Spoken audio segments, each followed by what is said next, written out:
Candlewick on Brilliance Audio presents the unabridged recording of Greek Myths by Turnbull, performed by Michael Page.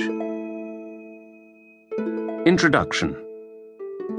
My father introduced me to the Greek myths when I was a child. His favorites were Homer's epics. He loved them for their humor and their evocation of a bright, golden world. I was captivated by Pan and by the mysterious nymphs, fauns, and satyrs, the spirits of woods and streams. I liked the way they could change shape, go from woman to tree, god to river, so that life and nature became one. To the earliest people, the whole land, rocks, trees, rivers, caves, springs, was alive and inhabited by nature spirits. Tmolus was a god, but also a mountain. Arethusa, a nymph with human form, could turn into a stream and emerge as a new spring. Pegasus, the winged horse, created springs with a stamp of his hoof. Hades lived in the underworld and burst forth from fiery fissures in the earth. The gods of ancient Greece were immortal. The first gods were the Titans, who gave birth to the 12 Olympians, the gods who feature in these stories. Mount Olympus was believed to be their home.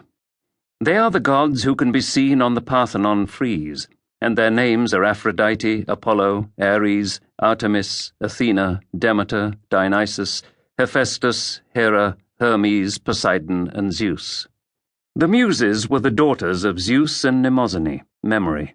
They were the goddesses who inspired poets, musicians, and philosophers, and Homer calls on the Muse to speak through him when he begins his story of Odysseus. There were 9 Muses: Calliope, epic poetry; Clio, history; Euterpe, music; Terpsichore, dancing; Eroto, lyric poetry; Melpomene, tragedy; Thalia, comedy; Polyhymnia, sacred song; and Urania, astronomy. Our word museum comes from the Muses.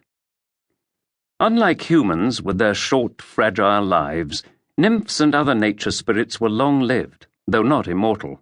Nymphs were the spirits of springs, trees, caves, and the sea. Dryads and Oreades were tree nymphs.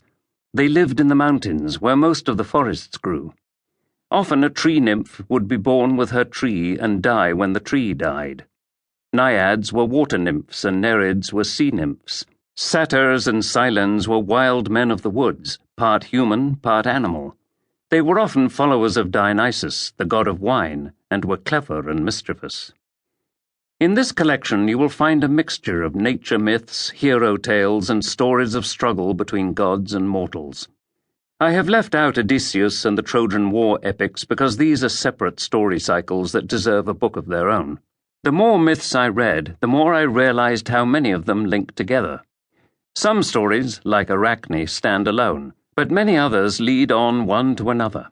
In particular, the story of the Minotaur leads directly to Ariadne on Naxos.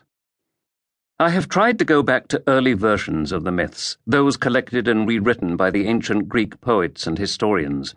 So you will find that King Midas does not have a daughter, and that Pandora opens a jar, not a box. The Romans gave the Greek gods different names. For example, Aphrodite became Venus, but in these stories, the Greek names are always used. Turnbull.